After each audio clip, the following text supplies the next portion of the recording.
The Indian Road is like no other in all the world. Its surface is of good hard metal, but the life upon it is a fairy tale. It traverses not only India, but the very sands of time. For many thousands of miles, the modern highway winds through the fertile plains and over desolate mountains, across burning desert and through mysterious jungle. But in that long journey, it does more than span a continent. It runs through every century of India's strange and colorful past. For on the Indian Road, the dawn of the world is just around the corner. Every twist and bend reveals another age in history, another aspect of the enigmatic and disturbing East.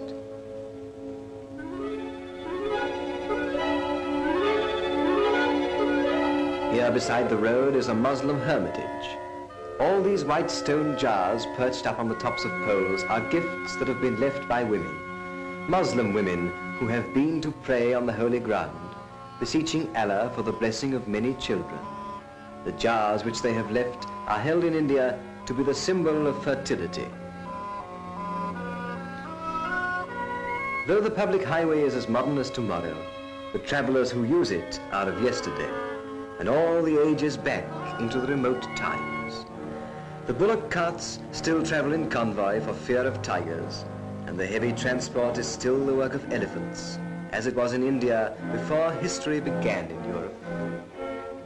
The working elephants made possible the glories of ancient India. Their great strength built the early cities and won great battles for the possession of the Hindustan. Their great strength also made mechanical invention unnecessary. It may well be due to the working elephant that in India the science of dynamics never got beyond the wooden wheel.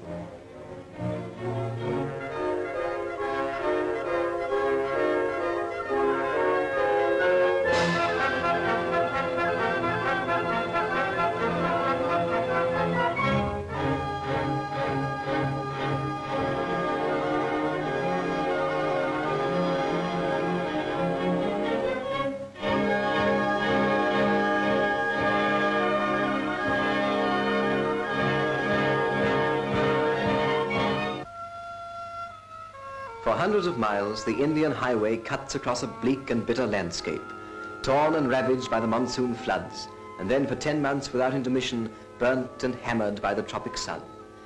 To that same sun, the squatting yogis are indifferent. These strange and holy men of India believe that by imposing pain and hardship on themselves in this life, they will find peace and happiness in the next. In sharp, vivid contrast, that contrast which forever typifies the Indian road, is the mode of travel of a local Raja seeking escape from the intolerable heat of the plains. He is on his way to his summer home in the cool heights of the mountains, but he must travel in state with his ceremonial sword bearers, his drummers and his dancing girls. India is a country ruled perhaps more than any other by tradition, and tradition binds the behavior of the rich more than the poor. Tradition places dancing girls on each side of the Raja's richly decorated litter.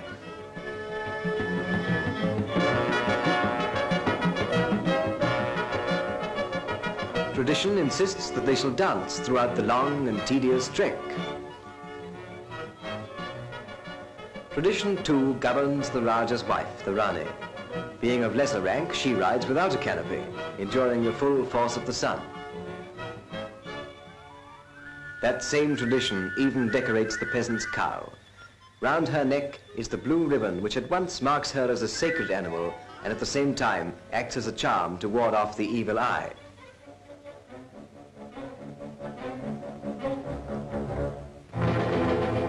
Overheated by the fierce Indian sun, a motor bus pulls up to cool its engine. Passing it, one more example of that weird contrast which is India, is the palanquin, a type of vehicle which has not changed for more than 2,000 years. It is bearing a beshrouded Muslim woman on her lonely travels. Her religion sternly forbids her to allow the world the smallest inkling of her charms. Fact and fantasy are yoked together on the Indian road as camels to the Rajputana carts. And travelers on this highway learn not to be surprised, not even at the spectacle of painted sheep. This too is a tradition, and one closely associated with the Mohammedan religion. During the long, hard fast of Ramadan, no true Mohammedan in this part of India may eat meat. but he makes up for it in a large way afterwards, and in the meantime, gaily decorates the primest sheep in his flock.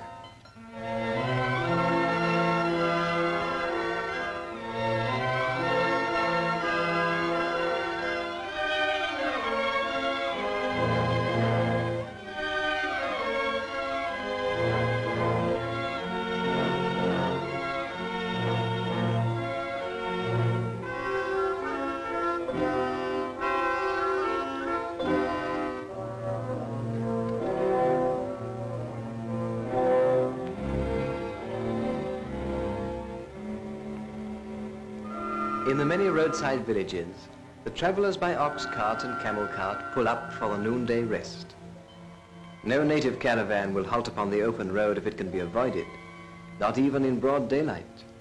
The tigers still run wild in the surrounding countryside and take an average of 500 travellers a year.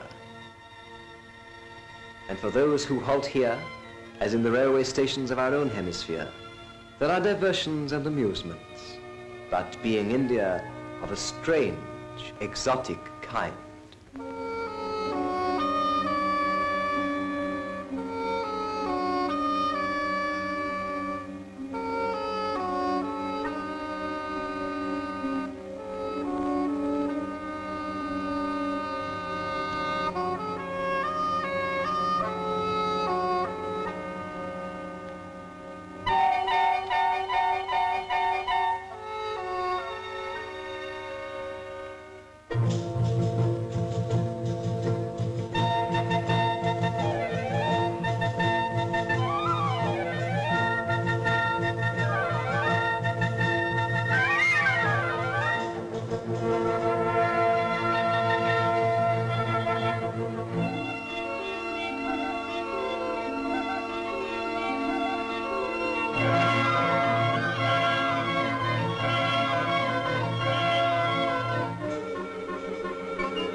This Indian road is never done with its kaleidoscope of colour and of contradiction.